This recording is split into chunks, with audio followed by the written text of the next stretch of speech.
있었다. 가난했다. 도시락 없이 학교에 갔다. 친구의 도시락 뚜껑에 강냉이죽을 받아 먹었다. 하지만 가난이 그를 강하게 키웠다. 법대에 들어갔다. 유신반대 시위를 주동하며 박정희와 맞섰다. 구속되었다. 제적되었다. 강제 징집되어 특전사 요원이 되었다. 더욱 강해졌다. 제대를 했지만 학교로 돌아갈 수 없었다. 절에 틀어박혀 고시 공부를 했다. 80년 봄이 왔다. 복학했다. 다시 거리로 나가 전두환과 맞섰다. 체포되었다. 유치장에서 사법고시 합격 소식을 들었다. 사법연수원을 차석 졸업했다. 판사가 되고 싶었다. 하지만 시위 전력 때문에 판사가 될 수 없었다. 출세가 보장되는 대형 로펌을 거절하고 변호사가 되었다. 노무현을 만났다. 두 사람은 나란히 인권 변호사의 길을 걸었다. 노동자들의 아픔을 보듬었다. 소외받는 사람들의 곁을 지켰다. 노무현을 정치로 떠나보냈다.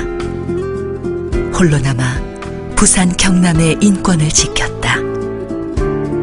노무현이 대통령에 당선되었다. 노무현은 그에게 도와달라고 했다. 함께 청와대에 들어갔다. 민정수석, 시민사회수석, 비서실장을 차례로 지냈다. 이가 다 상할 만큼 일했다. 털어도 먼지 하나 나오지 않는 공직자의 길을 걸었다. 참여정부가 끝났다. 경남 양산 시골로 내려왔다. 자유인이 되고 싶었다. 개와 고양이를 벗삼아 살고 싶었다. 그렇게 살 수 있을 줄 알았다. 그런데 노무현 대통령이 돌아가셨다. 울 수 없었다. 운명처럼 그에게 맡겨진 일을 했다. 실컷 울기도 전에 이번엔 김대중 대통령이 돌아가셨다. 온몸에 힘이 빠졌다. 하지만 이명박 정권의 퇴행을 더는 지켜볼 수 없었다. 일어섰다. 그렇게 피하고 싶었던 정치라는 것을 시작했다. 야권 통합에 나섰다. 기어코 민주통합당을 만들어냈다. 사람들이 그의 이름을 입에 올리기 시작했다. 4월 총선에 출마했다. 국회의원이 되었다. 그리고 제18대 대통령 선거 출마를 선언했다. 여전히 정치인 같지 않다. 여전히 겸손하고 여전히 수줍음이 많다. 하지만 꽉 담은 입술이 그의 신념을 말해준다. 그의 결심은 이미 바위처럼 단단하다. 그는 대통령이 될 것이다. 국민과 소통하는 대통령이 될 것이다. 좋은 일자리 만들어내는 대통령이 될 것이다. 사람이 먼저 이 나라 만드는 대통령이 될 것이다. 그가 묻는다. 우리에게 조용히 묻는다. 함께 동행할 준비가 되어 있냐고. 깨어있는 시민이 되어줄 수 있냐고. 우리는 대답해야 한다. 분명하게. 12월 19일은 얼마 남지 않았다. 사람이 먼저다. 문재인. 사람을 맨 앞에 둔다. 이념보다, 권력보다, 돈보다, 학력보다, 경력보다, 지위보다, 성공보다, 집안보다, 아파트보다 자동차보다 명함보다 수출보다 첨단 기술보다 정상회의보다 승리보다 명예보다 사람이 먼저다. 사람이 먼저다. 문재인.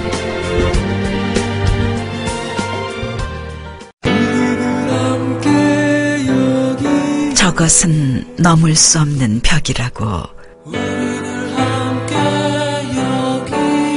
고개를 떨구고 있을 때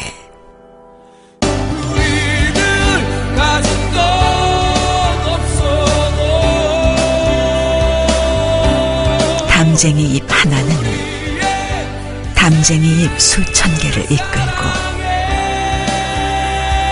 결국 그 벽을 넘는다.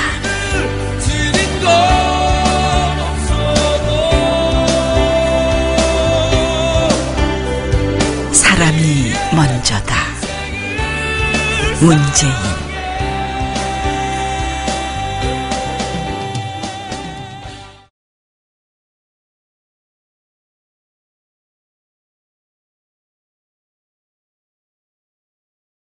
내가 만일 하늘이라면 그대 얼굴에 물들고 싶 존경하는 국민 여러분, 행복하십니까? 국가가 나를 위해 존재한다고 느끼십니까? 나의 어려움을 함께 걱정해주는 정부라고 생각하십니까? 239번의 연살, 총 1680쪽의 연살문, 다 기억할 수 없다면 다음 세 마디만 기억해 주십시오. 기회는 평등할 것입니다. 과정은 공정할 것입니다. 결과는 정의로울 것입니다. 새 시대를 여는 첫 대통령이 되겠습니다. 사람이 먼저다. 문재인. 우리들 함께 여기에 용은 우리 모두의 꿈이다. 우리들 함께 여기에 개천에서 용이 나와야 한다. 우리들 가진 것 없어도 개천에서 꿈이 자라야 한다. 누구나 용이 될 수 있는 나라. 나는 용띠다. 사람이 먼저다. 문재인.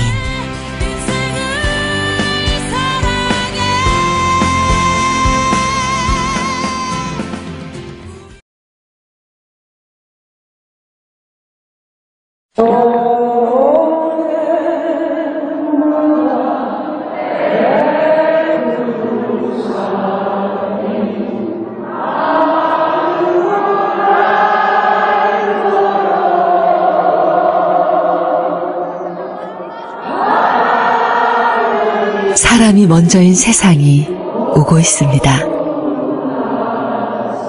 모두가 존중받는 세상이 오고 있습니다. 기회는 평등할 것입니다. 과정은 공정할 것입니다. 결과는 정의로울 것입니다. 애국가처럼 온 국민의 마음을 하나로 묶는 대통령. 이제 우리도 그런 대통령을 만나게 됩니다. 문재인.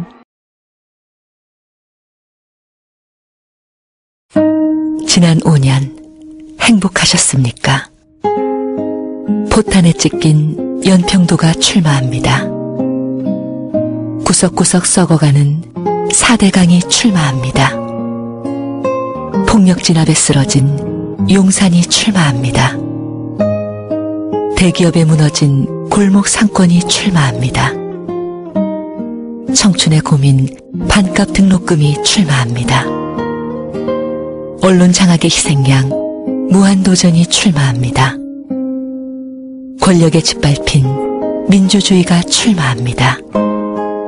검찰개혁을 위해 정의가 출마합니다. 문재인의 이름으로 당신도 출마해 주십시오.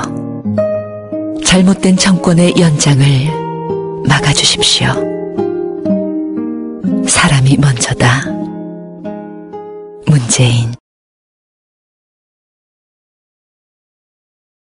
혹시 무슨 일을 하세요? 대통령이 되시면 무슨 일 하고 싶으세요, 제일 먼저? 문재인. 가난한 실향민의 맏아들로 태어나 특전사에서 목숨 걸고 나라 사랑을 배웠습니다. 평생을 약자의 편에 선 인권 변호사로 살았습니다. 늘 의연하고 당당하고 겸손했습니다.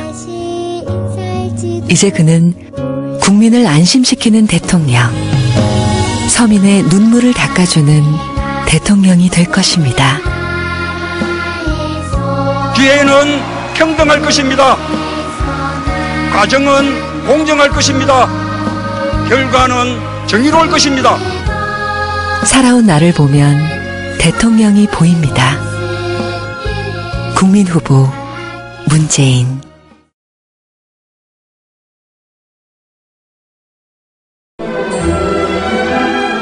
(1970년대) 시대를 지배한 대통령의 딸과 시대에 저항한 대학생이 있었습니다. 그녀가 청와대 뒷뜰을 거닐 때 그는 유신의 감옥에 갇혀 있었습니다. 그녀가 정서장학회를 손에 넣었을 때 그는 인권 변호사로 약자의 손을 잡았습니다. 같은 시대를 살아왔지만 전혀 다른 길을 걸어온 두 사람. 2012년 지금 그 두 사람은 국민 앞에 나란히 섰습니다. 당신의 대통령은 누구입니까? 사람이 먼저다. 문재인. 1분만 그의 눈빛을 바라봐 주십시오. 얼굴이 아니라 그의 눈빛을 만나 주십시오. 눈빛은 입이 하는 말보다 더 많은 말을 합니다. 눈빛으로 아는 그의 말을 들어보십시오. 그의 눈빛에서 진심을 발견하셨다면 그가 바로 당신의 대통령입니다. 그와 눈을 맞추십시오. 사람이 먼저다. 문재인.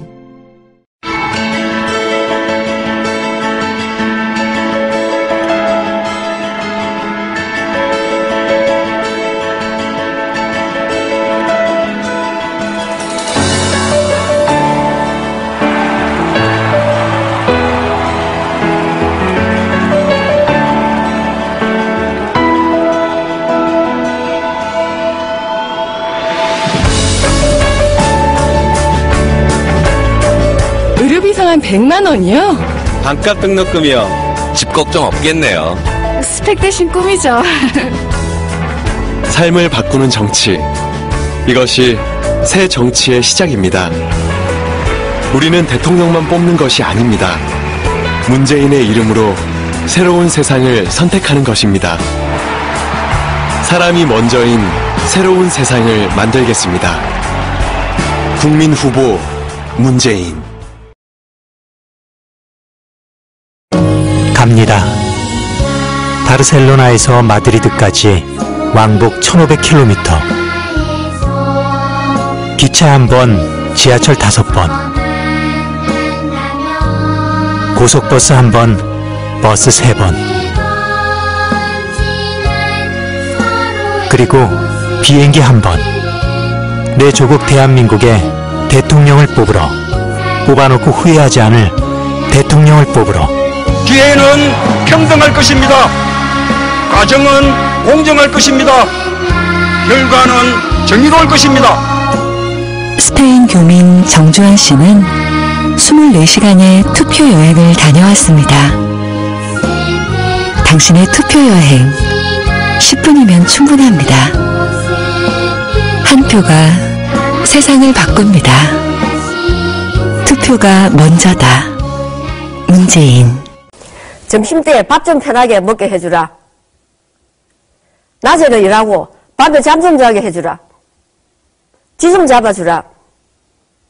화장실 칸막이 좀 만들어주라. 회사는 꿈쩍도 안 하대요. 불만 있으면 나가라. 웃기는 소리 하지 마라.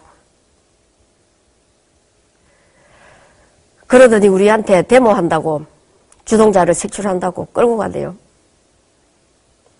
아무리 억울하다 외쳐도 누구 하나 들어주질 않대요. 그 당시에 누가 우리 같은 공순이 얘기를 들어줬겠습니까? 그런데 그때 누가 그러대요. 자기도 옛날에 그런 적이 있다며 문재인 변호사님을 찾아가 보라고.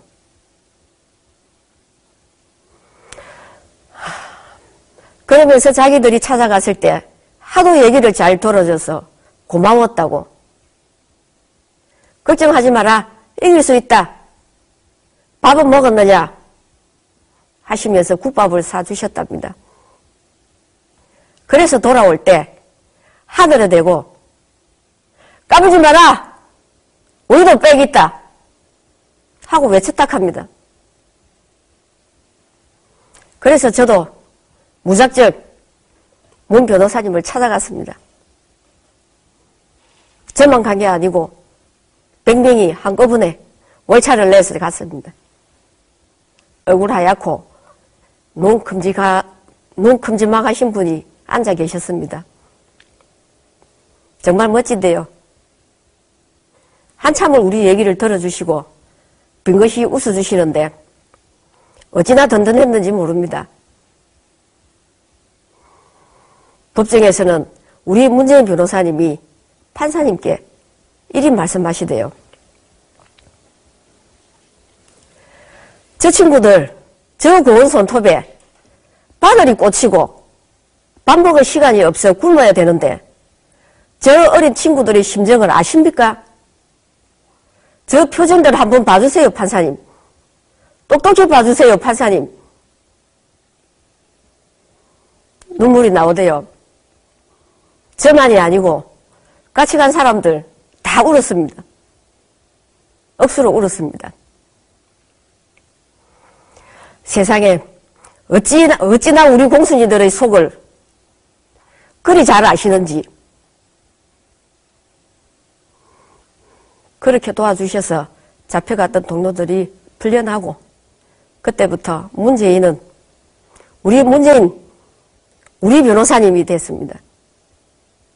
이제 문재인 하면 그분 나오는 책이고 신문 기사고 다 읽습니다.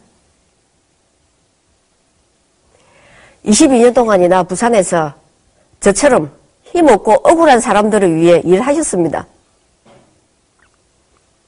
부산뿐만 아니라 울산, 창원까지 돌아다니시면서 저 같은 사람들 변호를 해주셨습니다. 한 번은 92m짜리 크레인 위에서 농성 중인 노동자들을 만나러 직접 사다리를 타고 올라가시기도 했답니다. 92m가 얼마나 높은지 아십니까? 30층 높이랍니다. 그 높은 데를 겁도 없이 사다리를 타고 우리 같은 사람들 사연들으로 올라가신 거 아닙니까? 그뿐이겠습니까?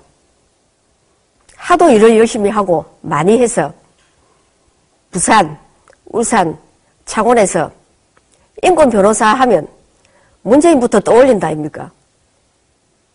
그런 분이 세상 천지 어디 있습니까? 어떤 친구가 그러대요. 돈 많이 벌었겠다. 그러면 저는 이랍니다. 그게 돈 버는 일이가. 우리도 10원도 안 냈는데. 진짜입니다. 사실 그때는 돈 들여야 되는 줄 몰랐습니다. 돈 달라는 전화도 없었습니다. 이렇게 문 후보님은 제가 신발 공장 미싱 돌리던 시절 가진 것 하나 없는 우리들한테 유일한 백이 되어주신 분입니다. 그 성품 어디 가겠습니까? 대통령이 되시면 더 많은 서민들에게 진짜 든든한 백이 되어주실 거라 믿습니다. 우리 문 후보님이 그러시대요. 돈 있고 권세에 있는 사람들만 잘 사는 세상 말고 우리같이 가난하고 힘없는 사람들도 함께 다 잘 사는 세상을 만들겠다고. 그분을 겪어본 사람은 잘 알 겁니다. 그 말이 그분의 진짜 마음이라는 것을 말입니다. 이렇게 지금 우리나라는 서서히 문화 수입국에서 문화 공급국으로 자리를 바꿔안고 있습니다. 그러나 이 모두가 민이 이룩한 것이지 관이 주도한 것은 아니었습니다. 여기까지 오는 동안 수많은 문화예술인들의 피눈물 나는 노력이 있었습니다. 한류가 흘러가면 갈수록 우리의 수출 상품은 더욱 힘을 얻고 있으니 문화가 더 이상 사치라고 말할 사람은 없습니다. 정부는 이제 문화정책에서 대전환을 이룰 때가 되었습니다. 문화를 단순히 산업으로만 여겨서도 안 됩니다. 문화를 숫자로 실적으로 가름할 수 있는 것도 아닙니다. 이제 새로이 맞이할 정부는 이렇게 성장한 우리 문화를 더욱 공고히 다지고 발전시키고 지원해야 합니다. 문화가 무엇인지, 문화 강국이란 어떻게 만들어가야 하는 것인지 그 본질을 제대로 이해하는 사람이 우리의 대통령이 되어야 합니다. 나는 문재인 후보가 그 점에서 누구보다 앞서 있다고 말씀드릴 수 있습니다. 2004년 10월 어느 날이었습니다. 그날 가을 하늘은 유난히 높고 맑았습니다. 노무현 전 대통령께서 저에게 일요일 날 산림청장하고 북악산을 등반하자고 하셨습니다. 당시 북악산은 일반 시민들은 전혀 오를 수 없는 폐쇄 지역이었습니다. 1968년 1.2.1 사태 아시죠? 북한 게릴라 부대가 청와대를 목표로 침투해온 사건 말입니다. 북악산은 이때부터 일반 시민의 출입이 완전히 폐쇄됐습니다. 북악산 정상에 올라서자 노 대통령께서 관악산까지 드넓게 펼쳐지는 풍광을 보면서 제게 북악산을 더 이상 대통령이 독차지하지 말고 이제는 국민에게 돌려주라는 비판적인 글을 신문에 기고해달라고 했습니다. 이게 무슨 말일까요? 저는 이 말씀을 개방을 우회적으로 지시한 것으로 받아들이고 서울 성곽 실태조사에 들어갔습니다. 그러자 경호실에서 놀라서 연락이 왔습니다. 경호실장 하는 말이 대통령께서 그때 신문에 글을 기고하라고 하셨지 언제 개방하라고 하셨냐고는 겁니다. 그래서 제가 국정상황실장께 대통령의 진의가 원고 기고냐 개방이냐 직접 알아봐 달라고 했습니다. 그랬더니 돌아온 답이 원고 쓰라고 하셨다는데요. 이런 낭패가 어디 있습니까? 저는 그때 청와대 민정수석으로 있던 문재인 후보에게 도움을 요청했습니다. 경호실은 청와대 경호를 이유로 북악산 개방에 반대하고 있고 국방부, 산림청, 서울시 등은 정부 내 각 부처의 북악산 개방은 모두 자기 일이 아니라고 손을 떼고 있었습니다. 그런데 문화재청장은 그저 원고나 쓰라고 하니 이거 이대로 가야겠습니까? 했습니다. 철망친 사람은 있는데 이것을 거둬들이는 사람은 없는 것이었습니다. 문재인 후보는 묵묵히 제 이야기를 다 듣고는 함께 추진해 봅시다. 그러더군요. 그리고는 경호 문제를 해결할 방법은 무엇인지 물었습니다. 반대가 있으면 무조건 힘으로 그 반대를 누르는 것이 아니었죠. 반대하는 쪽의 의견과 절충안이 있어야 한다는 겁니다.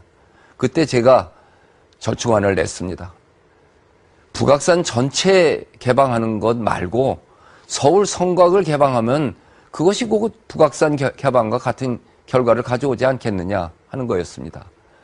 그 뒤 문재인 후보는 민정수석실이 주관이 돼서 관계기관 협의를 시작했는데 국방부 산림청 심지어 한나라당이었던 서울시장과도 협의해서 북악산 개방 문제를 해결해 주었습니다. 이 일이 마무리된 뒤에 제가 물었습니다. 북악산 개방에 왜 그리 적극적이었습니까? 했더니 우리 문화유산을 함께 보고 함께 느껴야지 그 가치가 더 높아지는 거 아니겠습니까?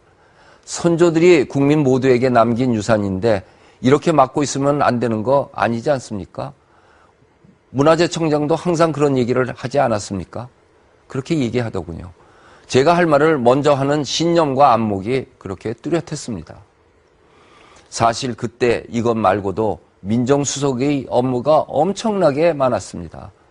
그는 모든 일을 아주 단호하게 주저없이 일을 추진했습니다. 나중에 들으니까 얼마나 과로를 했는지 문정수석 시절에 문재인 후보는 일을 10개나 뽑았다고 하더군요. 그 과정에서 저는 문재인 후보의 책임감, 성실함, 업무 추진 능력을 보았습니다. 그 뒤 저는 문재인 후보의 인간됨과 능력을 신뢰하게 되어 이런 글을 쓴 적이 있습니다. 문재인이 그렇게 해야 합니다 하면은 정말 그렇게 해야 한다는 생각이 들었습니다. 문재인이 그렇군요 하면 위로가 되었습니다.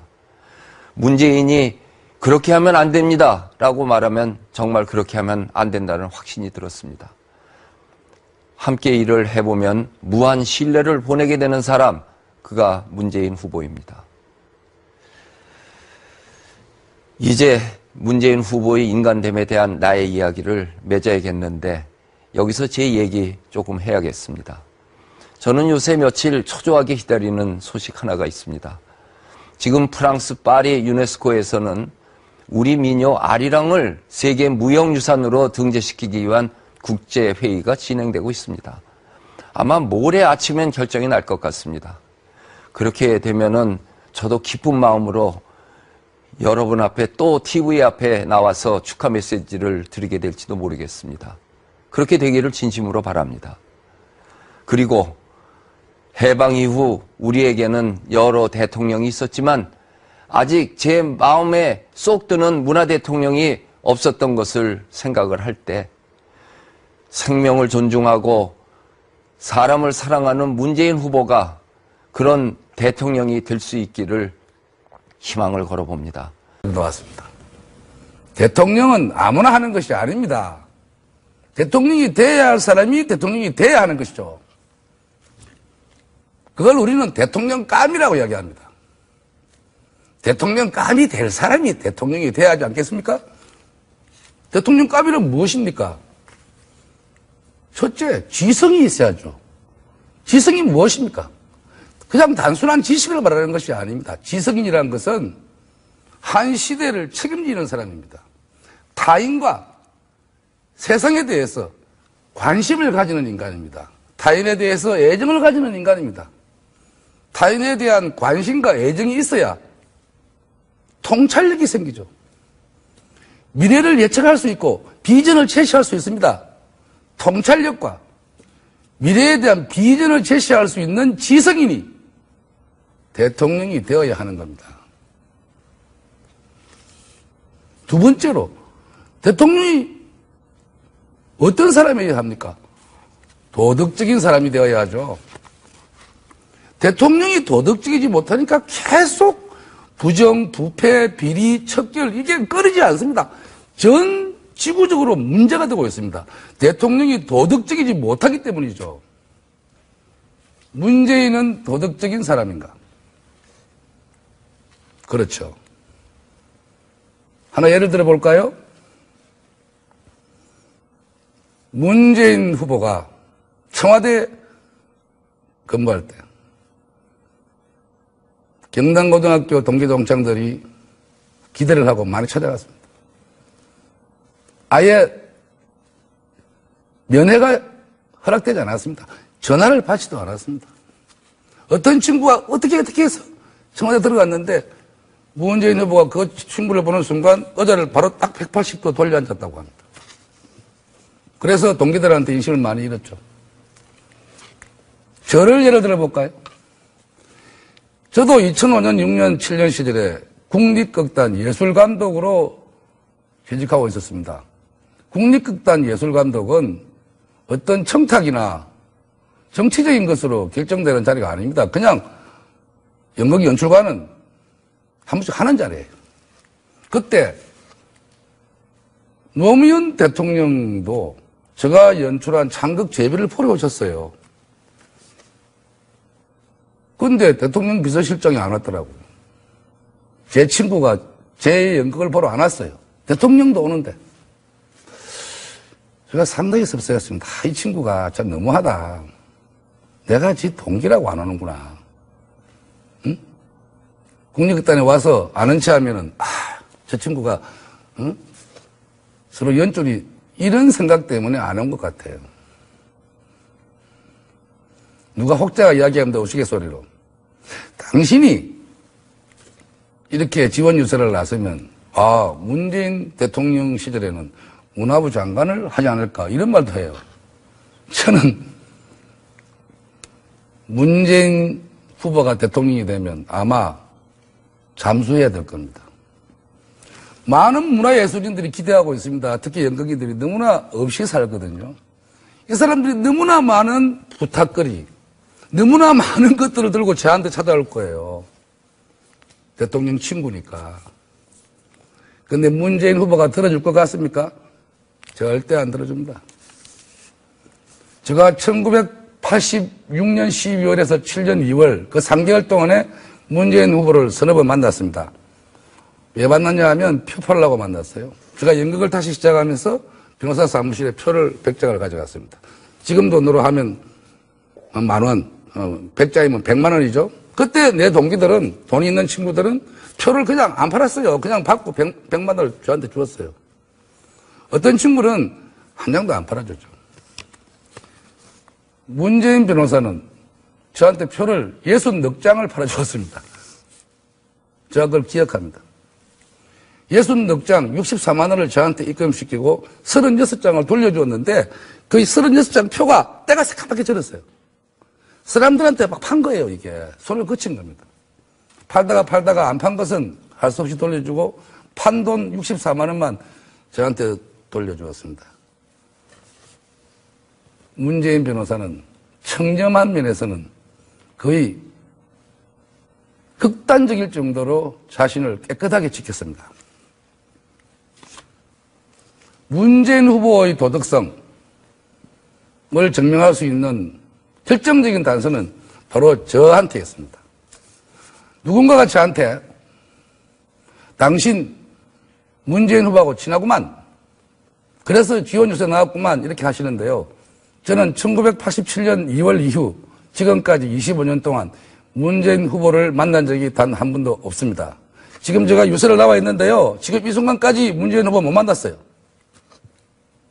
전화 부탁 받은 적 없습니다. 그런데 제가 나온 거예요, 지금. 왜 나왔느냐? 바로 이 이야기죠. 문재인 후보의 도덕성은 확실하다는 거죠. 이런 것을 알리고 싶었습니다.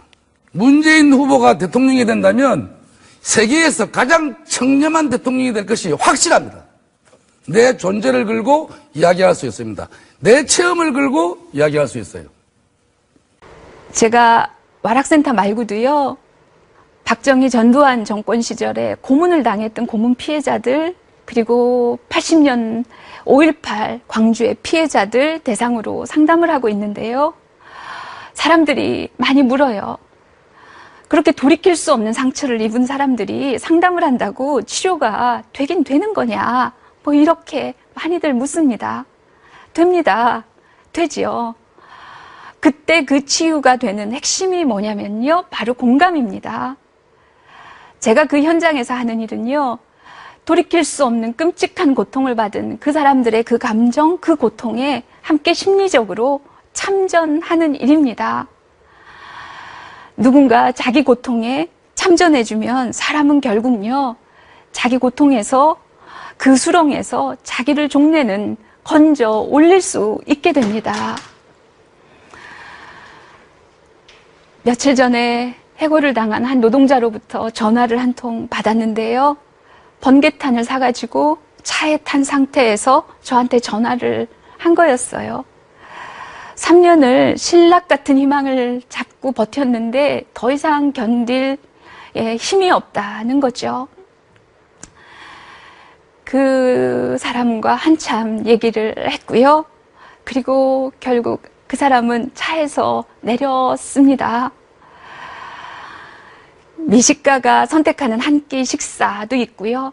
그렇지만 굶어 죽어가는 사람한테 한 그릇에 밥이 있습니다. 두 밥이 전혀 다르지요.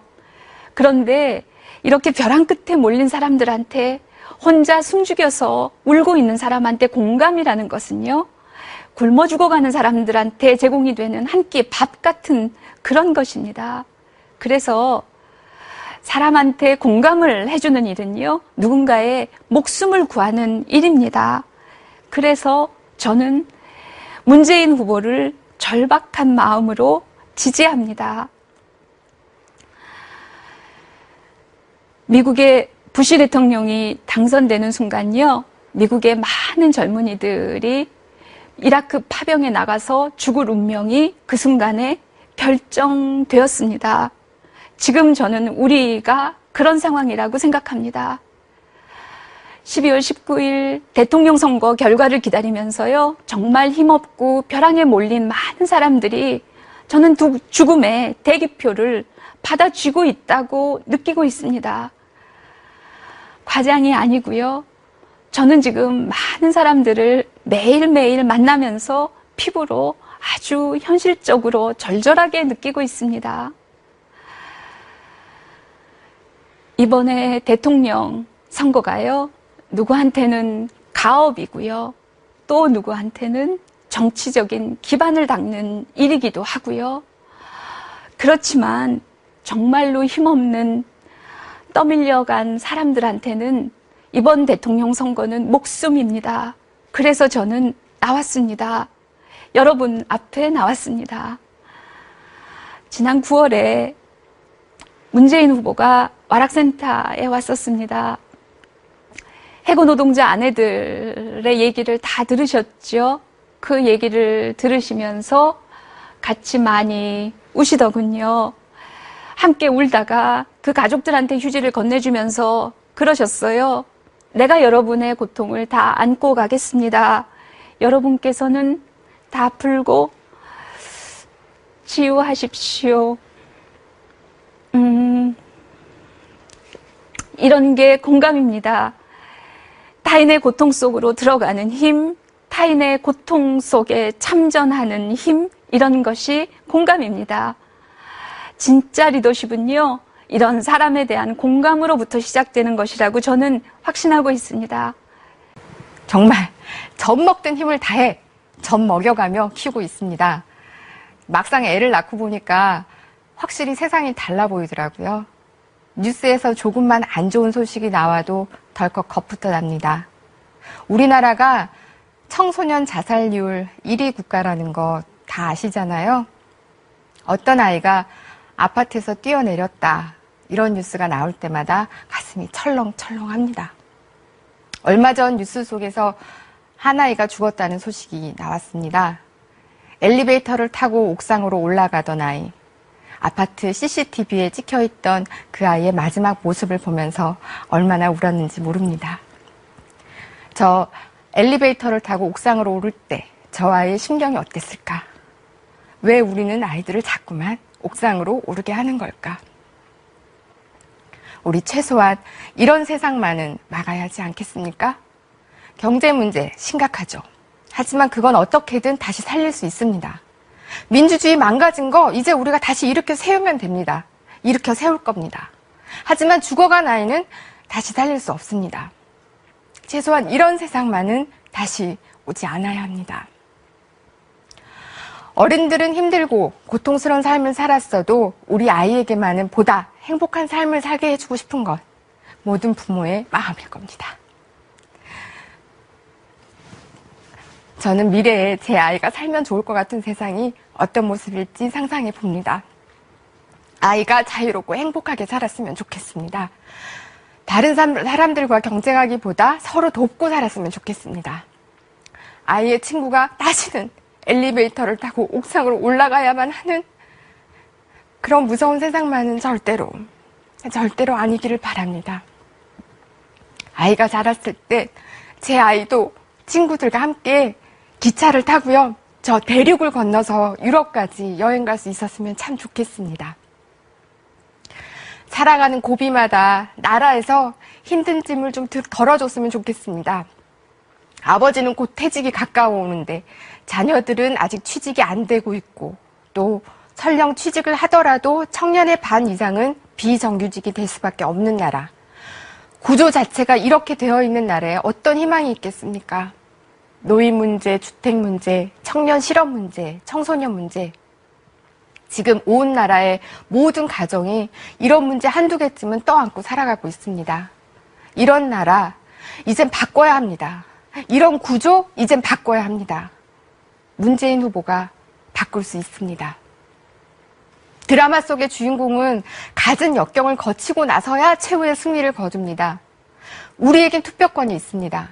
단순히 드라마를 보는 시청자가 아닌 함께 드라마를 만드는 작가이자 감독 스텝이 될 수 있습니다. 문재인 후보와 함께 정의가 승리하는 멋진 드라마를 완성할 수 있습니다. 우리가 내일 하게 될 투표 한 장의 가격, 혹시 셈해 보신 적 있으신지요? 투표 한 장의 가격이 4,500만 원이라고 합니다. 내년도 우리나라 예산이 350조쯤 되니까요. 이걸 5년 합치면 1,800조가 되고 다시 이것을 4천만 유권자 수로 나누면 그렇다는 것이죠. 한 장에 4,500만 원. 정말 엄청난 가격입니다. 투표 한 장이 그 정도의 가치라는 게 믿겨지지 않지만 엄연한 사실이기도 합니다. 우리가 선택하는 후보가 누구냐에 따라 나라 예산의 방향이 결정되고 나라의 운명이 결정되기 때문입니다. 솔직히 저는 그전까지 문 후보를 TV를 통해 받은 인상을 바탕으로 사람은 착하지만 어딘가 자기 중심이 약해서 주위 사람들에게 휘둘리지 않을까 하는 우려를 갖고 있었습니다. 그러나 그와 대화를 나누면서 제가 사람을 잘못 봤다는 것을 깨닫게 됐습니다. 요즘에 리더십 얘기를 많이 합니다. 그런데 명령하는 게 리더십이 아닙니다. 아랫사람을 마음대로 휘두르는 게 리더십이 아닙니다. 사람들의 이야기를 잘 듣고 그것을 잘 모아서 좋은 방향으로 함께 나아갈 수 있도록 하는 게 그게 진짜 리더십입니다. 그게 바로 민주적 리더십이죠. 겨우 2시간 얘기해보고 어떻게 사람을 잘 아느냐 할 수도 있습니다. 그런데 사람 중에는 10년을 가까이 있어도 속을 잘 모를 사람이 있고 또 반대로 몇 시간만 얘기해봐도 그 속을 잘 알 수 있는 사람이 있습니다. 문 후보는 처음 마주 앉은 사람에게도 스스럼 없이 자신의 마음을 열고 솔직하고 진지한 대화를 나누는 그런 지도자였습니다. 또 사람들에게는 무의식적으로 나타나는 게 있습니다. 둘이서 얘기를 나누는데 문 후보를 돕는 사람들이 왔다 갔다 해요. 비서관으로 보였습니다. 뭐 전할 게 있었던 모양입니다. 그래서 문 후보가 자기 아랫사람을 어떻게 대하나 그 태도를 유심히 살펴봤습니다. 그런데 아랫사람들한테도 아주 태도가 겸손해요. 인격적으로 대하는 모습을 봤습니다. 그래서 이런 사람이 대통령이 되면 국민들을 존중하겠구나. 국민들 앞에 겸손한 대통령이 되겠구나. 국민들 얘기에 귀를 기울이겠구나. 이런 판단을 하게 됐습니다. 대화가 끝나갈 즈음 문 후보가 이런 말을 했습니다. 요즘 잠을 잘 못 잡니다. 벼랑간 불려 나온 사람이라 준비가 충분하지 않아서 대통령이 당선된다고 해도 과연 나라를 잘 끌어나갈 수 있을지 걱정입니다. 그래서 잠이 잘 안 옵니다. 하는 것이었습니다. 이렇듯 문재인은 자기 부족함을 남 앞에서 인정할 수 있는 사람이었습니다. 이것은 쉽지 않습니다. 한 나라의 대통령 후보쯤 되는 사람이 그것도 아직 자기 편이 될지 안 될지도 모르는 사람한테 그렇게 솔직하게 얘기하는 걸 보면서 오히려 저는 문재인이라는 사람의 묵직한 자신감을 느낄 수 있었습니다. 자기가 부족하다고 생각하는 사람, 자신이 모르는 게 많다고 생각하는 지도자는 자연 남의 말을 들으려고 하게 됩니다. 그러면 실수를 막을 수 있죠. 또 남의 말을 잘 듣는 지도자 옆에는 자연 좋은 인재들이 모이게 마련입니다. 그러면 국가를 발전시키고 국민을 편안하게 해줄 수 있지 않겠습니까? 문재인 후보는 차기 정부를 위기관리 정부가 될 것이라고 내다봤습니다. 한국 사회의 갈등이 오랜 세월 지나치게 증폭이 돼서 이렇게 가다가는 나라가 위태로워질 수도 있다는 생각이 든다. 내년 후년 경제적으로 또 외교 안보적으로 어려운 시절과 도전이 온다. 그런데 이걸 극복하려면 정부와 국민, 여야가 다 한 덩어리가 돼서 이걸 뚫고 나가야 되는데 갈등이 이렇게 심해지면 그게 안 되지 않겠는가? 어떻게 위기에 효과적으로 대처할 수 있겠는가? 그게 굉장히 걱정이 된다는 거예요. 그러면서 문 후보는 제게 국민통합위원장직을 맡아달라고 요청했습니다. 저는 그 자리에서 그럴 역량이 없다고 사양했습니다. 그러니까 그는 약간 퉁명스러운 말투로 이렇게 말했습니다.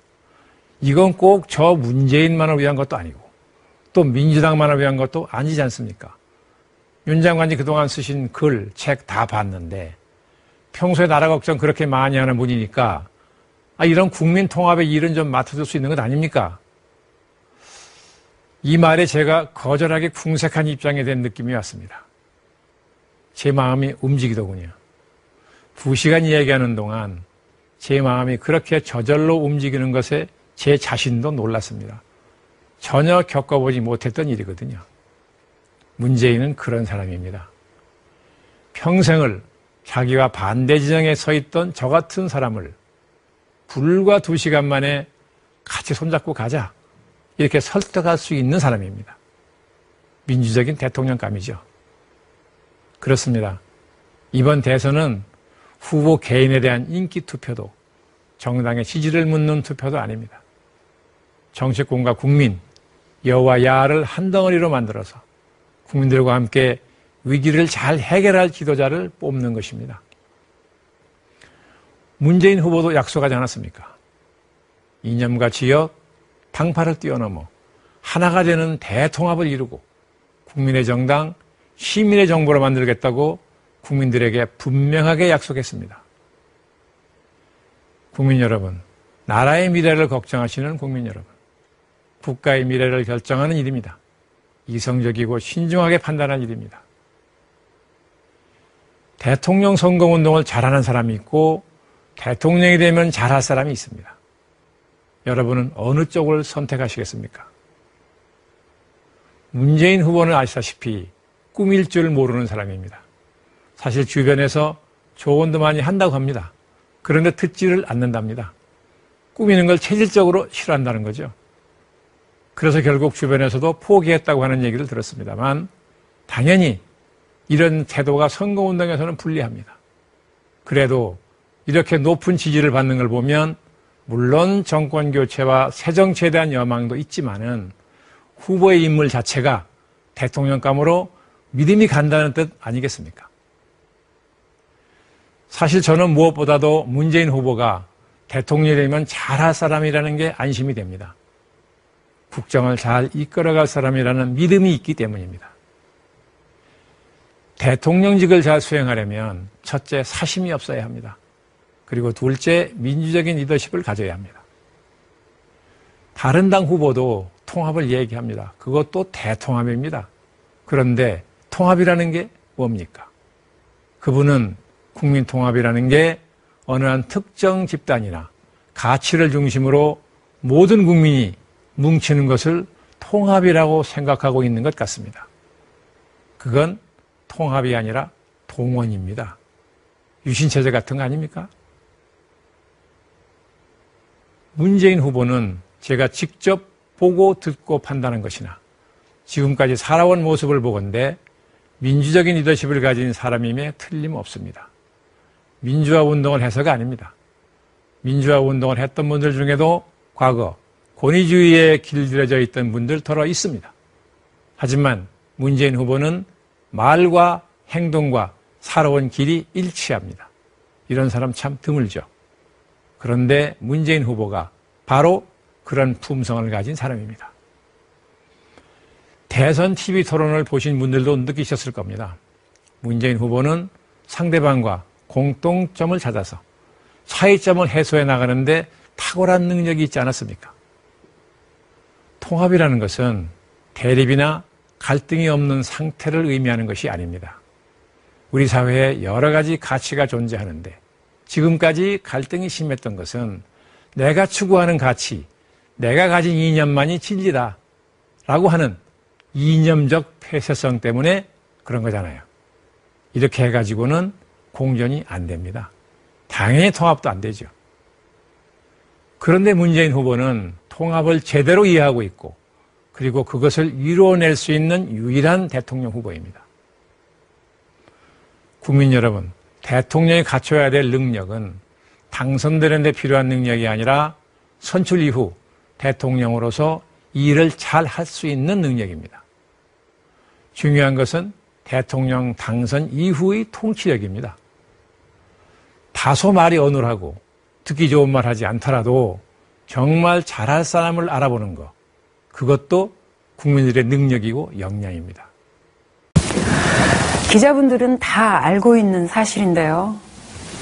문재인 후보는 청와대 민정수석 하실 때도 그렇고 국회의원이 되신 후에도 전화를 직접 받습니다. 사무실로 전화해서 비서분들이 받게 되는 건 어쩔 수 없지만 본인 핸드폰으로 온 전화는 꼭 직접 받아서 이야기를 듣고 일을 처리해 주는 걸로 유명합니다. 여러분, TV 토론 다 보셨죠? 세 분 후보 중에서 문재인 후보가 유난히 다른 점이 하나 있습니다. 그건 잘한 것은 잘했다 하고 잘못한 것은 잘못했다. 이제는 고쳐서 잘못을 되풀이하지 않겠다고 분명하게 얘기하는 것입니다.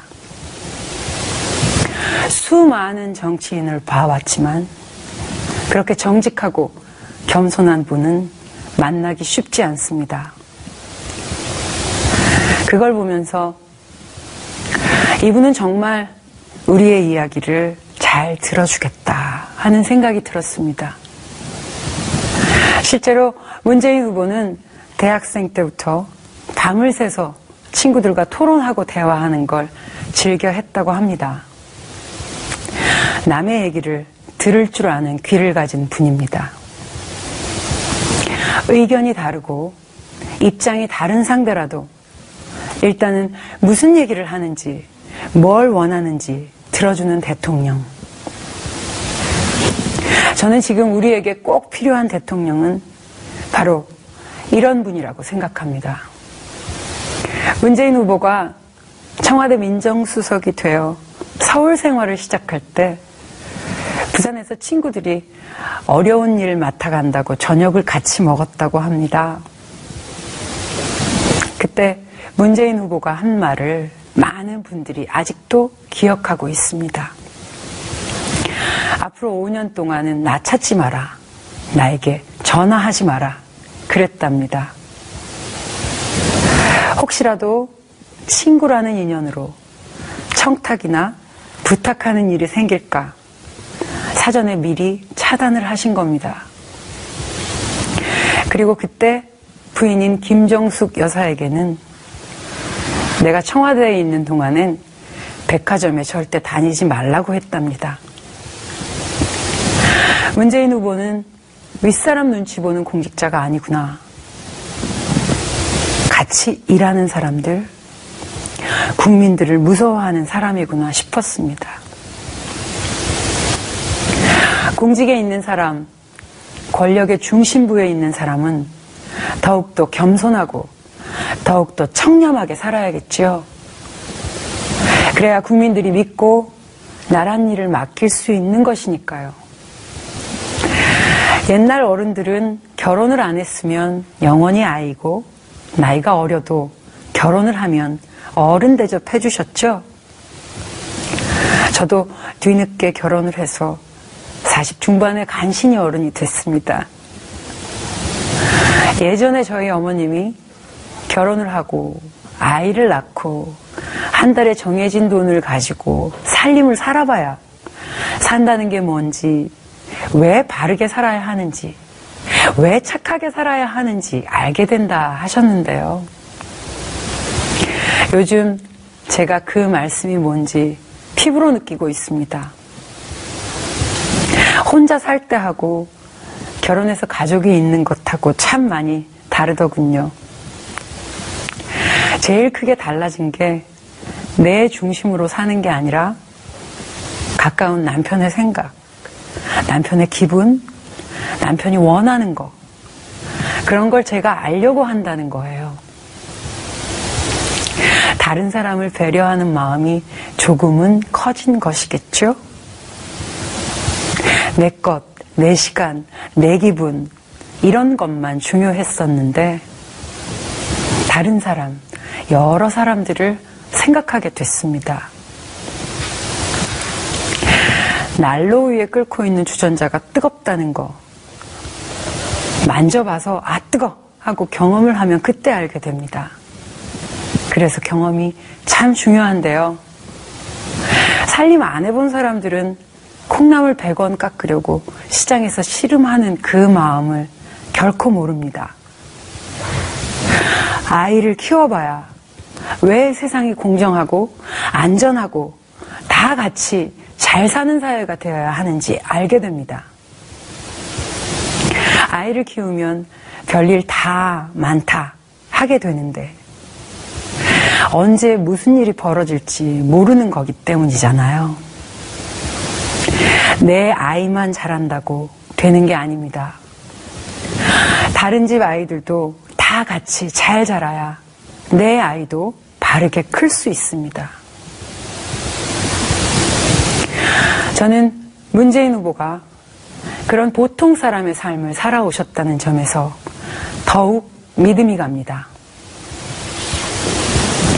책에서 본 거, 누가 전해준 말, 텔레비전에서 본 게 아니라 직접 느끼고 경험하고 그 어려운 부모의 길을 여러분처럼 보통 서민들처럼 살아오셨으니까 더 많이 이해하고 더 절실하게 우리의 얘기를 들어줄 것이라 생각합니다.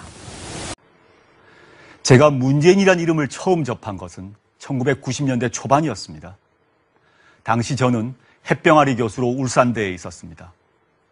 연구와 강의에 전념했던 시절 많은 논문을 써야 했고 변론서와 판결문들을 꼼꼼히 읽어야 했습니다. 그런데 제가 읽는 수많은 공익인권 사건마다 계속 등장하는 이름이 있었습니다. 바로 변호사 문재인이었습니다. 그는 당시 부산 지역은 물론 울산, 창원 등 경상남북도를 아울러 거의 대부분 공익인권 사건을 맡고 있었습니다. 만나지는 못했지만 그의 글을 읽어보면서 그가 지향하는 것이 무엇인지 알 수 있었습니다. 문재인 변호사가 쓴 많은 변론서에서 제가 읽은 것은 정의롭고 공정한 세상에 대한 뜨거운 염원이었습니다. 사회적 약자에 대한 따뜻한 공감이었습니다. 표현의 자유와 경제적 기본권에 대한 굳센 소신이었습니다. 저는 궁금했습니다. 도대체 이 변호사가 누굴까? 그렇게 이름으로만 알고 있던 인간 문재인을 처음 만난 것은 그가 참여정부에서 청와대 일을 마치고 인권변호사로 돌아갔을 때였습니다. 불과 얼마 전 권력의 핵심에 있었던 사람 같지 않았습니다. 낡은 자동차를 직접 운전해 변호사 사무실에 출근하고 집에 돌아오면 개와 고양이를 돌보며 막걸리 마시는 것을 즐기는 사람이었습니다. 사심이나 무욕이 없는 사람이었습니다. 신중, 절제, 원칙이 몸에 밴 사람이었습니다. 이후 여러 차례 만나면서 인간 문재인을 보다 깊이 이해하게 됐습니다. 문재인 후보는 피난민 아들로 태어나서 어머니와 함께 달걀 행상과 연탄 배달을 하며 자랐습니다.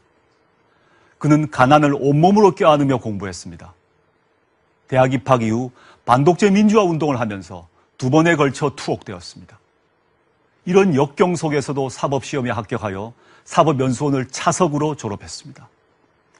하지만 출세가 보장된 판검사, 대형 법률회사 변호사를 다 마다하고 고향으로 내려가 22년 동안 인권 변호사로 살았습니다. 무엇이 그를 그런 길로 가게 했습니까? 문재인 후보는 가난이 무엇인지, 서민의 아픔과 억울함이 무엇인지 온몸으로 알고 있었습니다. 그랬기에 서민에게 필요한 길을 택한 것입니다. 문재인 후보는 자신이 참여했던 참여정부의 공과에 대해서도 정확하게 알고 있었습니다. 저는 종종 듣기 거북한 이야기도 꺼냈습니다. 참여정부의 재벌 정책을 강하게 비판했습니다. 친노라고 불리는 세력의 미숙함도 직설적으로 지적했습니다. 하지만 그는 화를 내지 않았습니다. 무엇이 문제인지 알고 있었습니다. 그리고 잘못을 겸허하게 인정했습니다. 그때 저는 그의 가슴 속에 들어있는 뜨거움을 보았습니다. 그 뜨거움의 원천은 국민의 정부와 참여정부라는 두 민주정부의 잘못을 인정하고 공을 계승하겠다는 의지였습니다. 그 한계를 극복해내겠다는 결기였습니다. 그렇습니다. 문재인은 참여정부 대통령 비서실장이었습니다. 나라가 어떻게 운영되고 또 어디로 나아가야 하는지를 알고 있습니다. 국정의 실패와 실수를 경험했기에 어떻게 그것을 극복하고 성공할 수 있는지 알고 있습니다. 국민 여러분, 지금 대한민국의 과제가 무엇입니까? 저는 새누리당 정권이 망쳐놓은 민생과 민주주의를 회복하는 것, 그리고 국민의 정부와 참여정부의 성과는 계승하고 잘못과 한계는 극복하는 것이라고 생각합니다. 바로 이 점에서 문재인 후보야말로 시대 정신에 가장 부합하는 대통령이자 제대로 준비된 대통령이라고 확신합니다. 그런데 주변 사람 중에는 문재인은 좋은데 민주당은 싫다라는 분들이 계십니다. 제1야당 민주당이 국민 여망에 부응하지 못했기 때문입니다. 저 역시 민주당이 개혁되고 혁신되어야 한다고 생각합니다. 더 개방적인 정당, 더 겸손한 정당, 더 소통하는 정당, 더 젊은 정당이 되어야 합니다. 국민이 이제 됐다라고 말하고 싶을 정도로 달라져야 합니다. 문재인 후보 역시 이 점을 분명히 알고 있습니다. 문재인 후보는 민생과 민주주의를 회복시킬 것이면 물론 소속 정당인 민주당도 바꿀 것입니다. 그런데 여러분, 이러한 중차대한 과제를 문재인 후보 개인에게만 맡겨두면 안 됩니다. 성공하지 못합니다. 여러분이 도와주셔야 합니다. 말씀드렸듯이 우리가 누리고 있는 정치적 민주주의는 하루아침에 얻어지지 않았습니다. 최근 6월이 발견된 고 장준하 선생님, 중앙정보부에서 시체로 발견된 후 간첩으로 몰렸던 서울대 법대 최종길 교수님, 조작된 인혁당 사건으로 목숨을 빼앗긴 8분의 민주화 운동가, 전두환 노태우가 이끄는 군사반란에 맞서다가 온몸에 총을 맞고 숨진 김호랑 소령, 광주 민주화 운동 과정에서 도청을 지키다가 숨져간 수많은 시민들, 그리고 공안경찰의 물고문으로 숨진 박종철. 오늘의 민주주의는 이렇게 수많은 사람들의 죽음 위에 있는 것입니다. 이분들은 12월 19일 투표하지 못합니다. 대신 우리에게 투표하라고 요청하고 있습니다. 부터 따져봅시다. 문재인 후보가 제가 말하는 것을 깜짝 놀란 적이 있었는데 한국기자협회에서 토론하실 때입니다. 그때 그 기자들이 문재인 후보에게 가족은 어떤 의미입니까? 라고 물었습니다. 그랬더니 후보는 가족은 정치보다 중요하다라고 대답을 했습니다. 저는 그런 얘기를 세상 처음 들었습니다. 어떤 훌륭한 리더도 그렇게 얘기한 적이 없었습니다. 저게 뭐지? 라고 생각했습니다. 부인 김정숙 여사는 잘 아는데 처음에는 막 생활비를 적게 준다고 좀 불만이 많았습니다. 만날 때마다 그 얘기를 많이 들었습니다. 그 돈은 전부 노동자들을 후원했었습니다. 알지만 너무 이게 작게 주니까 불만이 많았는데 얼마 후에 그 의미를 깨달았다고 했습니다. 이제는 남편을 존경한다고 합니다. 그 뜻이 사회, 많은 사람들을 위한 거기에 같은 생활을 유지하기 위한 노력이었구나라고 깨달았다고 했습니다. 저는 가장 성공한 남자는 부인으로부터 존경받는 남자라고 생각합니다. 세상에는 위선으로 속일 수 있습니다. 그러나 나쁜 생각까지 다 알고 있는 부인은 속일 수가 없습니다. 성공한 남자입니다. 문 후보님은. 바로 이 뜻은 무엇일까요? 가족이 얼마나 사회의 기초 단위인 소중한 단위인지 뼈저리게 아시고 또 행복하게 지금 생활을 유지하는 그것을 보면서 많은 사람들이 해체되는 가정을 보면서 안타까움이 있다고 생각합니다. 어쨌든 가정을 살려내는 개념이 분명하다고 생각합니다. 두 번째 개념에서는 문 후보님의 여성관이 중요합니다. 문 후보님의 여성관은 뭘까요? 저는 여성은 사람이다라고 생각한다고 봅니다. 어떤 분은 여성 대통령이라고 합니다. 왠지 그 느낌은 여성은 여성이다라는 느낌이 듭니다. 그 남자가 대립되는 느낌이 듭니다. 여성은 사람이다라는 것은 무엇일까요? 남자도 사람이고 여자도 사람일 때 똑같이 사람으로서 누려야 될 것을 발전적으로 화해해가면서 같이 가자는 느낌이 아닐까요? 저는 이런 맥락에서 기회를 평등하게, 과정을 공정하게 하는 철학이 나왔다고 생각합니다. 지금까지 여성에게는 기회가 평등하지 않았고 과정도 불공정했습니다. 사람으로서 그런 것들을 바로잡아 주는 것이 여성을 사람으로 대접하는 것이라고 생각합니다. 두 번째는 실천 의지의 문제입니다. 저는 문재인 후보님과 처음 만난 것은 20여 년 전에 아우성 센터를 부산에서 만들 때였습니다. 그 당시 성이라는 것은 생소했고 성교육 그러면은 낄낄대고 놀렸습니다. 그래서 아무도 이런 데 자문위원을 해줄 사람이 없었습니다. 그때 문재인 후보님께서 기꺼이 저희 아우성 센터에 자문위원을 해주셨습니다. 성개념 없고는 가능한 일이 아니라고 봅니다. 그때 같이 활동하면서 자문을 해주시면서 어느 장애인 여성 노동자의 변론에 대한 이야기를 들려드릴까 합니다. 이 여성 노동자는 장애가 있는데 억울하게 부당해고를 당해서 처음에는 문 후보님이 무료로 변론을 해주셨습니다. 뭐 그런 거는 너무나 많이 해주신 겁니다. 그런데 가족이 3명이 있었는데 너무나 힘들게 살고 있었습니다. 먼저 언니가 고등학생한테 끌려가서 성폭행을 당했습니다. 거의 실신 상태에서 있는 언니를 두고 볼 수가 없어서 누구한테 도움을 청해야 되는데 기꺼이 받아줄 사람은 문 후보님밖에 없었습니다. 연결을 시켜서 그 문제를 잘 해결해 주셨습니다. 그런데 2달 있다가 조카가 폭력 사건에 연루됐습니다. 그것도 찾아갈 데가 또 없었습니다. 미안하지만 또 청소년의 문제니 찾아가서 또 무료로 변론을 도움받았습니다. 진짜 끝인 줄 알았습니다. 그런데 오빠가 술을 먹고 가다가 여성과 부딪혔는데 그것이 성추행으로 누명을 쓰게 된 것입니다. 많진 않지만 저도 상담을 하면서 남성들이 억울하게 누명 쓰는 경우도 종종 있습니다. 자, 이 문제를 또 찾아가기가 너무나 민망했습니다. 그래서 그렇지만은 또 찾아가서 했을 때 그거조차 귀찮아하지 않고 기꺼이 무료로 변론해 주셨습니다. 이 여성 노동자는 맨날 고맙고 미안해서 나중에 소정의 수임료를 가지고 가서 드리니까 안 받겠다고 하는 걸 울면서 호소를 했습니다. 받아주셔야 내 마음이 편하다고. 저는 받습니다. 여성도 노동자도 장애인도 누명 쓴 남성도 모두 사람으로 대접하는 걸 봤습니다.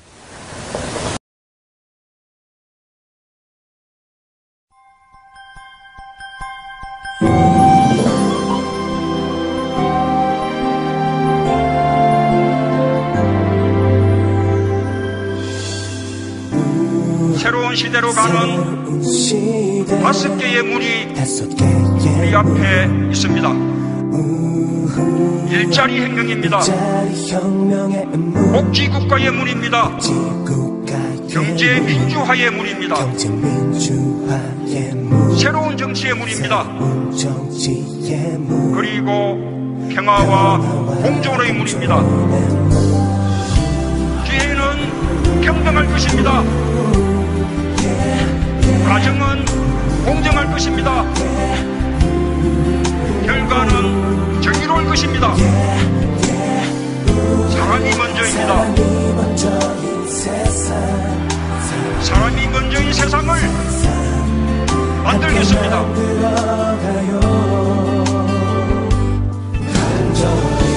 서로의 손을 잡아 사랑의 온기로 또 누군가가 다시 힘을 얻는다.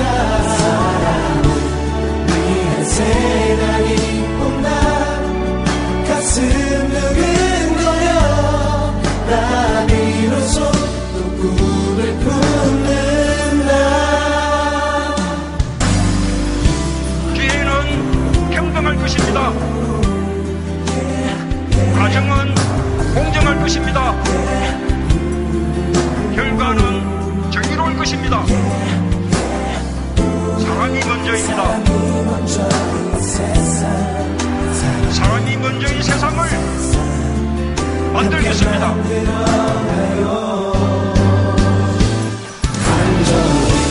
서로의 손을 잡아 사랑의 온기로 또 누군가가 다시 힘을 얻는다.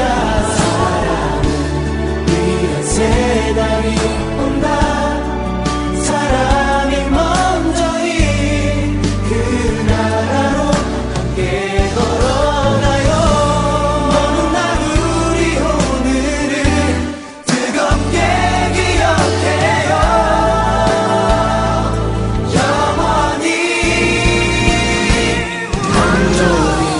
서로의 손을 잡아 사랑의 온기로 또 누군가가 다시 힘을 얻는다. 사랑을 위한 새날이 온다. 가슴 두근거려 나 비로소 또 꿈을 품는다. 그 사람 때문에 사람이 웃는다.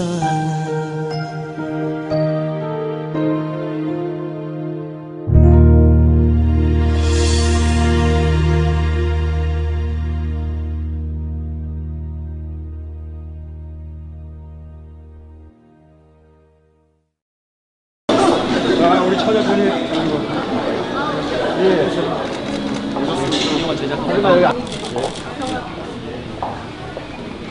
죄송합니다. 미진 씨 오라고 할까요? 거기는 조금만.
들의 푸르른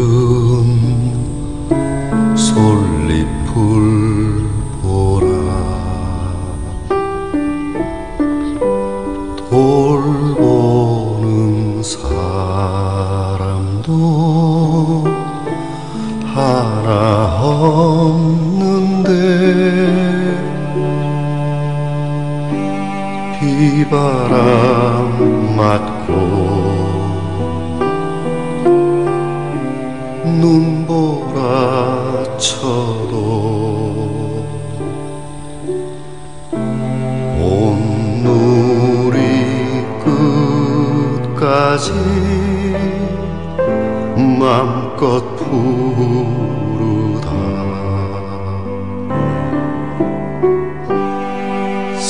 서럽고 쓰리던 지난 날들도 다시는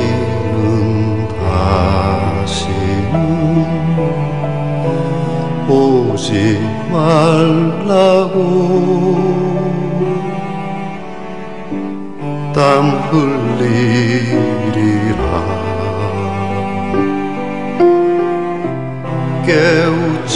깨우치리라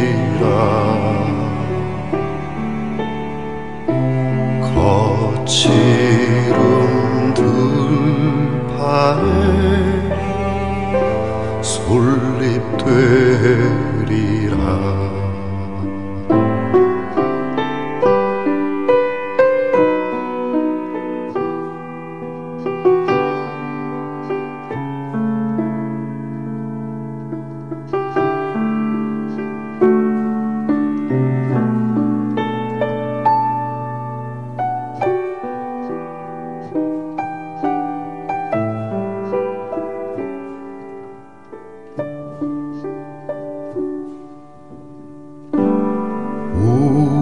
우리들 가진 것